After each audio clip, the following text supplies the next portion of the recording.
ನಮಸ್ಕಾರ ಸ್ನೇಹಿತರೆ, welcome back to my channel.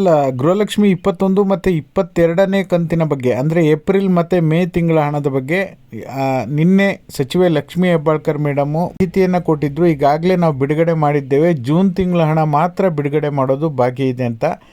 ಇದಕ್ಕೆ ಸಂಬಂಧಪಟ್ಟಾಗ ಅವ್ರು ಏನು ಲೇಟೆಸ್ಟ್ ಅಪ್ಡೇಟ್ ಕೊಟ್ಟಿದ್ದರು ಅದ್ರ ಬಗ್ಗೆ ನಾನು ಪ್ರೂಫ್ ಸಮೇತ ನಿಮಗೆ ವಿವರಣೆಯನ್ನು ನೀಡಿದ್ದೆ. ಅದರಲ್ಲೂ ಕೂಡ ಈಗ ಎಲ್ರಿಗೂ ಸಹ ಗೊತ್ತೇ ಇದೆ, ಇನ್ನೂ ಕೂಡ ಏಪ್ರಿಲ್ ಮತ್ತು ಮೇ ತಿಂಗಳ ಹಣ ಜನರಿಗೆ ಬಿಡುಗಡೆ ಆಗಿಲ್ಲ, ಇನ್ನೂ ಕೂಡ ಜಮಾ ಆಗಿಲ್ಲ. ಆದರೆ ನಮ್ಮ ಕಡೆಯಿಂದ ಜಮಾ ಆಗಿದೆ, ಕ್ಲಿಯರ್ ಆಗಿದೆ ಅಂಥೇಳಿ ಸಚಿವೆ ಲಕ್ಷ್ಮೀ ಹೆಬ್ಬಾಳ್ಕರ್ ಮೇಡಮ್ ಹೇಳಿದ್ದಾರೆ. ಹಾಗಾದರೆ ಏಪ್ರಿಲ್ ಮತ್ತು ಮೇ ತಿಂಗಳ ಹಣ ಬರೋದೇ ಇಲ್ವಾ? ಹಾಗಾದರೆ ಜಮಾ ಆಗೋದೇ ಇಲ್ವಾ? ಏನಾಗ್ಬೋದು ಮುಂದೆ? ಇದ್ರ ಬಗ್ಗೆನೂ ಕೂಡ ಈ ವಿಡಿಯೋದಲ್ಲಿ ಮಾಹಿತಿ ಇದೆ. ಯಾರೆಲ್ಲ ವಿಡಿಯೋ ನೋಡ್ತಾ ಇದ್ದೀರಾ ದಯವಿಟ್ಟು ಪೂರ್ತಿ ವಿಡಿಯೋನ ನೋಡಿ. ನೀವೇನಾದರೂ ಹೊಸದಾಗಿ ನಮ್ಮ ಚಾನಲ್ ನೋಡ್ತೀರಾ ಅಂದರೆ ಸಬ್ಸ್ಕ್ರೈಬ್ ಮಾಡ್ಕೊಳ್ಳಿ. ಹಾಗೆ ಎಲ್ಲರೂ ವಿಡಿಯೋಕ್ಕೆ ಒಂದು ಲೈಕ್ ಕೊಡೋ ಮೂಲಕ ಸಪೋರ್ಟ್ ಮಾಡಿ, ಓಕೆನಾ?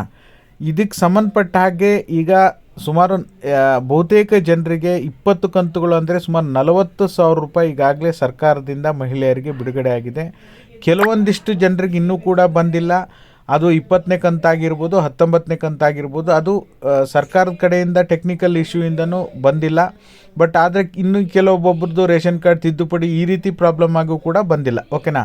ಬಟ್ ಆದರೆ 21 ಮತ್ತು 22ನೇ ಕಂತು ಹಾಗಾದರೆ ಬರೋದೇ ಇಲ್ವಾ? ಈಗ ಆಲ್ರೆಡಿ ಜೂನ್ ತನಕ ಕ್ಲಿಯರ್ ಮಾಡಿದ್ದೀವಿ ಅಂತ ಹೇಳಿದಾಗ ನಾವು ಸಾಕಷ್ಟು ಜನ ಕಮೆಂಟ್ ಮಾಡ್ತಾಯಿದ್ರಿ, ಇಲ್ಲ ಸರ್ ಇನ್ನು 2 ತಿಂಗಳು ಹಣ ಬರೋದೇ ಇಲ್ಲ, ಜೂನಿಂದನೇ ಡೈರೆಕ್ಟಾಗಿ ಕೊಡ್ತಾರೆ ಅಂಥೇಳಿ ಕಮೆಂಟನ್ನು ಮಾಡ್ತಾಯಿದ್ರಿ. ಅದ್ರ ಬಗ್ಗೆ ಹೇಳಬೇಕು ಅಂದರೆ ಖಂಡಿತವಾಗ್ಲೂ ಆ ರೀತಿ ಮಾಡೋದಕ್ಕೆ ಬರೋದೇ ಇಲ್ಲ. ಯಾಕೆಂದರೆ ಏನು ಏಪ್ರಿಲ್ ಮತ್ತು ಮೇ ತಿಂಗಳು ಬಾಕಿ ಇತ್ತು ಅದನ್ನು ಕ್ಲಿಯರ್ ಮಾಡಿಬಿಟ್ಟೆ ಮತ್ತು ಜೂನ್ ತಿಂಗಳು ಹಣ ಜಮಾ ಮಾಡಬೇಕು.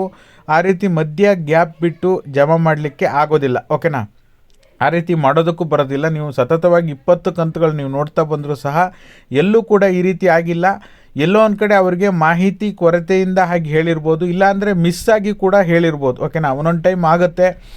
ಆಮೇಲೆ ಇನ್ನೂ ಒಂದು ಥರನೂ ಹೇಳಿರ್ಬೋದು, ಏನಪ್ಪ ಅಂದರೆ ಈಗ ಮಹಿಳಾ ಮತ್ತು ಮಕ್ಕಳ ಅಭಿವೃದ್ಧಿ ಇಲಾಖೆಯಿಂದ ನಾವು ಹಣ ಜಮಾ ಮಾಡುವಂಥ ಪ್ರೋಸೆಸ್ಸನ್ನು ಮುಗಿಸಿದ್ದೀವಿ, ಬಟ್ ಆದರೆ ಇನ್ನೂ ಜನರಿಗೆ ರೀಚ್ ಆಗಿಲ್ಲ ಅನ್ನೋದನ್ನು ಹೇಳೋದನ್ನು ನಾವು ಕ್ಲಿಯರ್ ಮಾಡಿದ್ದೀವಿ ಅಂತ ಹೇಳಿರ್ಬೋದು. ಬಟ್ ಅವ್ರ ಕಡೆಯಿಂದ ಕ್ಲಿಯರ್ ಆಗಿದೆ, ಜನರಿಗೆ ಇನ್ನು 2 ತಿಂಗಳ ಹಣ ರೀಚ್ ಆಗೋದು ಬಾಕಿ ಇದೆ ಅಂತ ಆಗುತ್ತೆ. ಹಾಗಾಗಿ ಖಂಡಿತವಾಗ್ಲೂ ಯಾರೂ ಕೂಡ ವರಿ ಮಾಡುವಂಥ ಅವಶ್ಯಕತೆ ಇಲ್ಲ. ಇನ್ನು 2 ತಿಂಗಳ ಹಣ ಏಪ್ರಿಲ್ ಮತ್ತು ಮೇ, ಕೆಲವೊಬ್ಬೊಬ್ಬರಿಗೆ ಮಾರ್ಚ್ ತಿಂಗಳ ಹಣ ಕೂಡ ಬರೋದು ಬಾಕಿ ಇದೆ. 3 ತಿಂಗಳು ಹಣ ಬರೋದು ನಿಮಗೆ ಬಾಕಿ ಇದೆಯಾ ಅಥವಾ 2 ತಿಂಗಳ ಹಣ ಬರೋದು ಬಾಕಿ ಇದೆಯಾ? ನಿಮ್ಮ ಒಂದು ಕೆಲಸ ಕೂಡ ತುಂಬ ಮುಖ್ಯ ಆಗುತ್ತೆ. ಪ್ರತಿಯೊಬ್ಬರು ವಿಡಿಯೋನ ಲೈಕ್ ಮಾಡಿ, ಕಮೆಂಟ್ ಮಾಡಿ, ಹಾಗೆ ಶೇರ್ ಮಾಡಿ. ಆದಷ್ಟು ಅವರಿಗೆ ರೀಚ್ ಆಗೋವರೆಗೂ ಕೂಡ ಶೇರ್ ಮಾಡಿ ಎಷ್ಟು ಕಂತು ಬರೋದು ಬಾಕಿ ಇದೆ ಅಂತ. ಸಾರ್ವಜನಿಕವಾಗಿ ಇದುವರೆಗೂ ಸಹ 21ನೇ ಕಂತಿನ ಹಣ ಬಿಡುಗಡೆ ಆಗಿಲ್ಲ. ನಮ್ಮ ಯೂಟ್ಯೂಬ್ ಚಾನಲ್ನಲ್ಲಿ ನಿಮಗೆ ಹಣ ಬಿಡುಗಡೆ ಆದರೆ ಲೈವ್ ಅಪ್ಡೇಟ್ ಸಿಗ್ತಾನೆ ಇರುತ್ತೆ. ದಯವಿಟ್ಟು ಯಾರೆಲ್ಲ ನೋಡ್ತಾ ಇದ್ದೀರಾ ಆದಷ್ಟು ವಿಡಿಯೋನ ಶೇರ್ ಮಾಡಿ, ಟ್ಯಾಗ್ ಮಾಡಿ. ಯಾರ್ಯಾರಿಗೆ ಕಾಂಗ್ರೆಸ್ ಮುಖಂಡರು ಯಾರ್ಯಾರಿದ್ದಾರೆ ಎಲ್ರಿಗೂ ಕೂಡ ಟ್ಯಾಗ್ ಮಾಡೋ ಮೂಲಕ ತಿಳಿಸಿ. ಎಲ್ಲೋ ಒಂದು ಕಡೆ ಮಿಸ್ ಆಗಿ ಹೇಳಿದ್ದಾರೆ, ಇದುವರೆಗೂ ಸಹ ನಿರಂತರವಾಗಿ ಹಣ ಜಮಾ ಮಾಡ್ತಾ ಬಂದಿದ್ದಾರೆ. ಹಾಗಾಗಿ ಇದೊಂದೇ ವಿಷಯಕ್ಕಾಗಿ ನೆಗೆಟಿವ್ ಆಗಿ ಕಮೆಂಟ್ ಮಾಡೋಕ್ಕೆ ಹೋಗಬೇಡಿ, ಓಕೆನಾ? ಆಯಿತಾ? ಹಾಗಾಗಿ ಯಾವುದೇ ರೀತಿ ತೊಂದರೆ ಇಲ್ಲ, ನಿರಂತರವಾಗಿ ಹಣ ಜಮಾ ಆಗುತ್ತೆ, ಯಾವುದೇ ರೀತಿ ಪ್ರಾಬ್ಲಮ್ ಇಲ್ಲ ಅಂತ ಹೇಳ್ಬೋದು. ಯಾಕಾಗಿ ಹಂಗೆ ಹೇಳಿದ್ದಾರೆ ಅನ್ನೋದ್ರ ಬಗ್ಗೆ ನಿಮಗೆ ಕ್ಲಾರಿಟಿ ವಿಡಿಯೋದಲ್ಲಿ ಕೊಟ್ಟಿದ್ದೀನಿ. ಹಣ ಜಮಾ ಆಗುತ್ತಾ ಇಲ್ಲ ಅನ್ನೋದ್ರ ಬಗ್ಗೆನೂ ಕೂಡ ಮಾಹಿತಿ ಕೊಟ್ಟಿದ್ದೀನಿ. ವಿಡಿಯೋ ಇಷ್ಟ ಆದರೆ ಎಲ್ಲರೂ ಲೈಕ್ ಮಾಡಿ, ಶೇರ್ ಮಾಡಿ, ಸಬ್ಸ್ಕ್ರೈಬ್ ಮಾಡಿ. ಮಾಧ್ಯಮದವರಿಗೂ ಸಹ ಇದ್ರ ಬಗ್ಗೆ ಸ್ವಲ್ಪ ಕ್ಲಾರಿಟಿ ಇಲ್ಲ ಅನಿಸುತ್ತೆ. ಅವ್ರು ಒಂದು ಸರಿ ಹೇಳಿದಾಗ ಇವರು ಪ್ರಶ್ನೆ ಕೇಳಬೇಕಾಗಿತ್ತು. ಇಲ್ಲ, ನಮಗೆ ಸಾಕಷ್ಟು ಜನ ಈಗಾಗಲೇ ಹೇಳ್ತಾ ಇದ್ದಾರೆ, ಈಗ ಜಮಾ ಆಗಿರೋದು ಮಾರ್ಚ್ವರೆಗೂ ಮಾತ್ರ, ಏಪ್ರಿಲ್ ಮತ್ತು ಮೇ ತಿಂಗಳ ಹಣ ಬರಬೇಕಾಗಿತ್ತು, ಏಪ್ರಿಲ್ ಮತ್ತು ಮೇ ತಿಂಗಳು ಬಿಡುಗಡೆ ಆಗಿಲ್ಲ, ನೀವು ಪ್ರೂಫ್ ತೋರಿಸಿ ಅಂದಾಗ ಪ್ರೂಫ್ ಕೂಡ ತೋರಿಸ್ಬೋದಾಗಿತ್ತು. ಬಟ್ ಅವರೆಲ್ಲೋ ಒಂದು ಕಡೆ ಹೇಳಲಿಲ್ಲ.